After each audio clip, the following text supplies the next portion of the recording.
D'une manière officielle, Bayeko Lobake, Balingi, Basangisa Maele, pour passer sa guerre à Est, Balingi va travailler ensemble, va respecter le président de la République et ça le Kouta. IDPS, viva! Objectif n'a pas la messe noire. Et c'est là qu'il y a le président Parlement debout, au bas de la pression pour enlever Bango. IDPS, viva!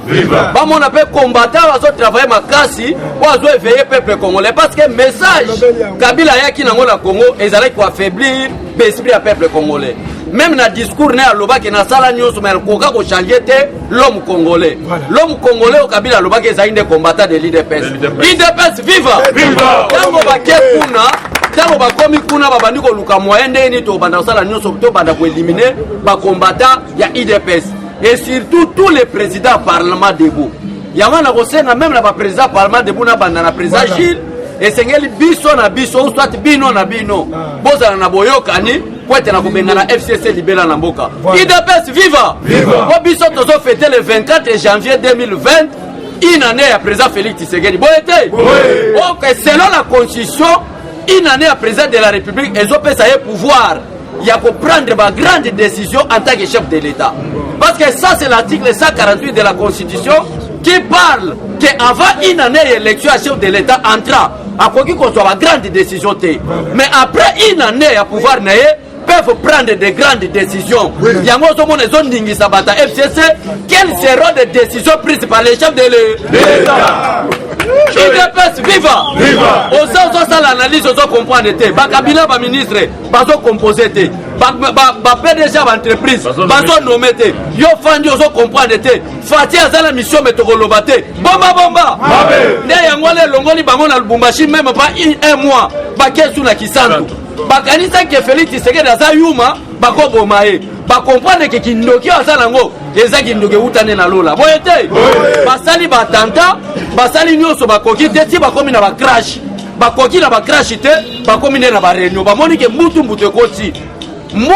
ekoti na kata FCC ne yangwane memi bango na Kisantu mais biso to banga te parce que na kata IDPS to lobaka boye la mort n'est rien mais vivre vaincu sur la terre sous la malédiction, c'est mourir deux fois. Mieux vaut pour nous de mourir que vivre sous la souffrance. Bon, FCC, monde entier, Kabila Beti, 18 ans à pouvoir.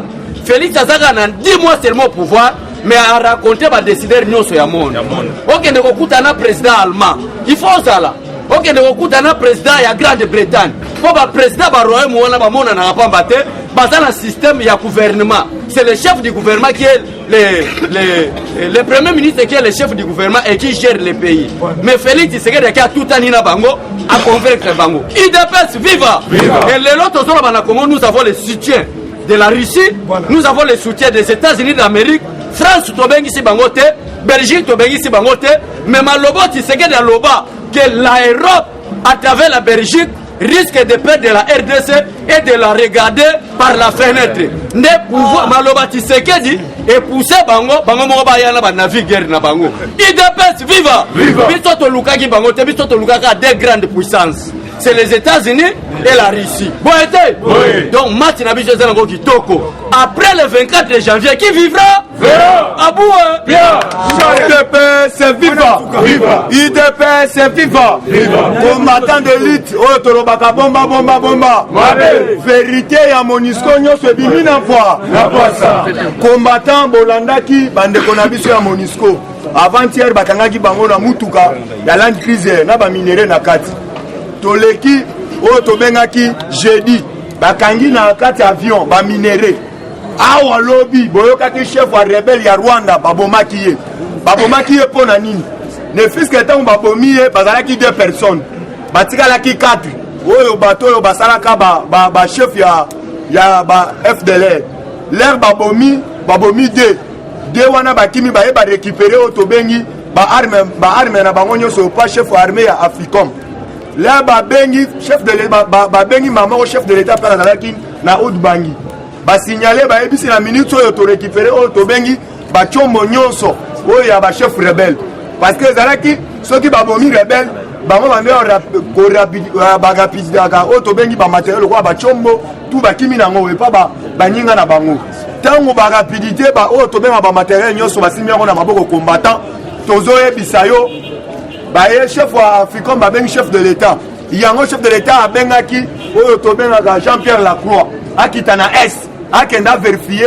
par rapport ya baélément bakuti na kati ya bachombo wana kombata toyebisi bino ebele ya bapoliticien na Kinshasa bazopaka tamba tozala na bino calme d'ici bientôt soki Fachi asalaki mbela ete po ete MONUSCO akende avant bato yanga loba o papa o pourquoi Fachi asali boy erreur Kabila azalaka nango ayebaka te akendaka na tribunal des Nations Unies asengaka ete départ ya MONUSCO mais na minute oyo tozoloba wa bokoyoka bino moko MONUSCO azokende moko na malembe UDPS viva le parlementaire debout le parlementaire debout le parlementaire debout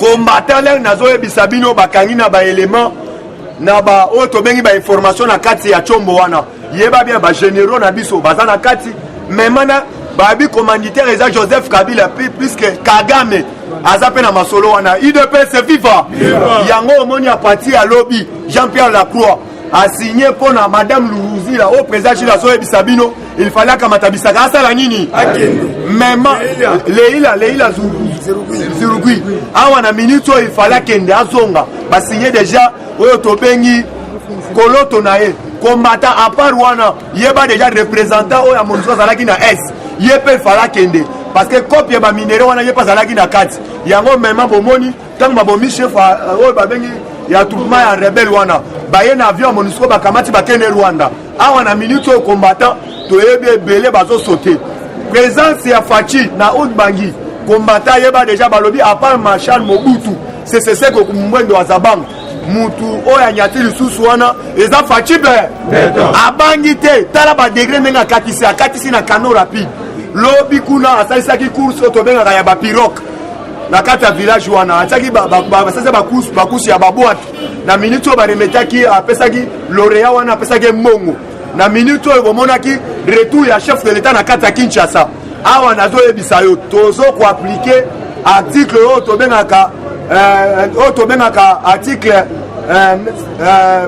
nabosani article na combattant nayebi bien te 64 te nako interpellé article wana combattant bolandaki Gilbert Kankonde lobi na ministère ya intérieur lobi bandeko tobengaka bahati lukwebo lobi bapesi ye oyo tobengi badroit na ye mpo na parti na ye AFDC na minute oyo bayebisi nene nkulu soki bamoni ata na efiji moko oyo tobengaka ya AFDC yeba deja mosala na ye akozala na obanga te etikali mpe mpo na biso UDPS boyebi bien ba UDPS ekréama parti par là mais limi du parti toyembaka moko awa na minute oyo balobi bakreye baparti na bango soki bayoki te yeba kala mingi te tozodeboulone bango ande yeba koyokola kondanger ezalaki kaka mpona bangambu ya bato ya FCC te mema na bantivalere lobi bomonaki président de la République alakisaki oyo tobengi démocratie abandi yango ye moko na ndako na ye par rapport ya conseiller na ye na bamagui asalaki bamemi ye na boloko ye toyebisi yo combattant mema mpe yo mpe ozokende mosala mema yo mpe ozotravaille mitosa yeba démocratie eza pasi so baaplike yo komi yo Fachi asali boye tolobi biso nyonso tozwa conscience mpona kotravaille mpona intérêt ya le peuple eta bolandaki CG Augustin Kabuya bolandaki ye clairement lere tokendaki na ye na mboka oyo tozobenga Kasangulu azalaki clairement alobi boye baninga balatelaki biso badoboti batomboli makofi likolo balobi tokomi moma hyperkite awa bino nga nazomemela bino moma hyperkite nazomemela bino loko tobengaka évangile il fallait tozala na bolingo oyo tolobaka tout moment il fallait tozala na bolingokratie mpona kotonga mboka oyo ye moko akomisentir aza riseux kati ya république démocratique du Congo soki ayebi mpe te aza congolais te moma yango oyo abima na grande porte parce que eza likambo ya mabele mame eza likambo ya bakor UDPS viva combattant awa tozoloba tosoutenir Fachi baninga mosusu bazoboya mais tozoyebisa bino boye na degré Fachi azo négocier par rapport pour l'intérêt na bino peuple congolais kokite na Outbangi bobosana te azalaki na Russie par rapport basiraki ye armée nyonso oyo tobengi ya bandeko na biso bandeko na biso barisien il fallait bapesa ngo ya risque faut bapesa faci beton combattant awa tozoloba boye kokendakendaki kuna yeba deja masolo ebetami kitoko déjà armée wana ekomi na contrôle ya fa etikali muke tozongela bandeko oyo baza na kati ensemble yango moni Gilbert Kankonda bandi déjà ayebisi tous les boukoumès à partir à lobby barrete nyonso basinyaki pasi bala abuo badepose badémission na ba tozokenda bango male soki omoni likambo esalamaki na bakongo ne fiske arehabilitaki oyo tobengi bamukumadi batu consort combattant ezali ne fiske yeba déjà bato fcc bango moko baocréer crise po ete pesa biso na article 194 article 194 ya constitution ya mboka ekopesa biso Ningisa poto tia article en vigueur poto dissoudre tous les deux chambres. IDPS viva. Yango tolobi to consommer Fachi, to soutenir Fachi, to komi ko koma na bango jusqu'à l'effort. Yango monaki bande kwa FCC, bakendaki na Kasangulu. Ne fiske enaki santu babeta ki setete. Ne fiske Fachi a chebiso na mutamu na ebola ndaki kutu ba uto la ba image. O ba uti ko benga na ndeko ya télé 50.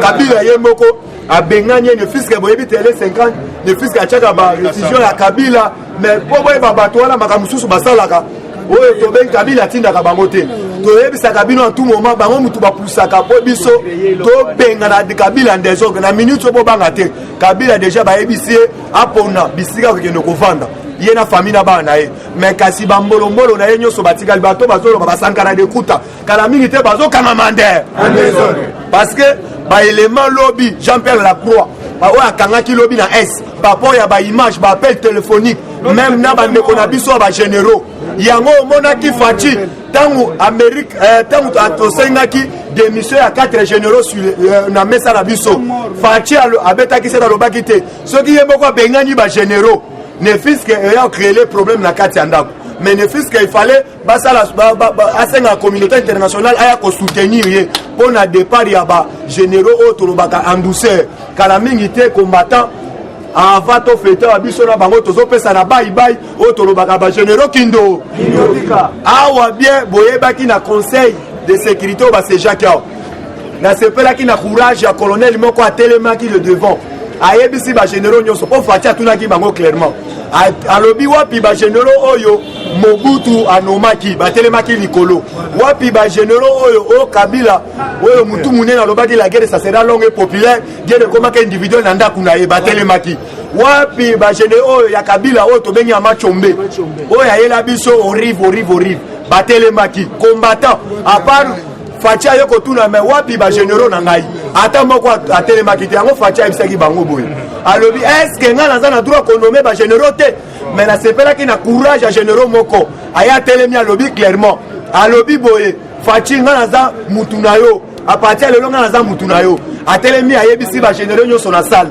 alobi oyo akolinga ko travailler na idée ya chef de l'état te na moment oyo tika biso oyo akolinga en tout moment oyo tobengi ba stratégie ya armée tozosala wazoteka yango libanda na moment oyo atika biso moko pe na mibale te babimaki te na moment oyo kombata ebisi bango boye soki toyoki mutu ateki bafuiti awa ya makambo tozolinga awa yeba de bien tokodeboulonne ande awa déjà yeba déjà déboulonnement ebandi déjà par rapport à nini bolandaki mbusa nyamwisi ayaki kofunda mema makambo ezosalema na ese oyo ya barebelo oyo bazokota ya ba FDLR mutu azofinancer bango na se eza Moïse Katumbi cha plupart aussi faut bozala mael ne fiske yongo mona ya kendaki le plus loin ake kosenga deuxième personnalité à FIFA il fallait totonga stade de Martin na kati ya S na minute oyo batanga mona kisangani po ne fiske azwaka contrôle akuna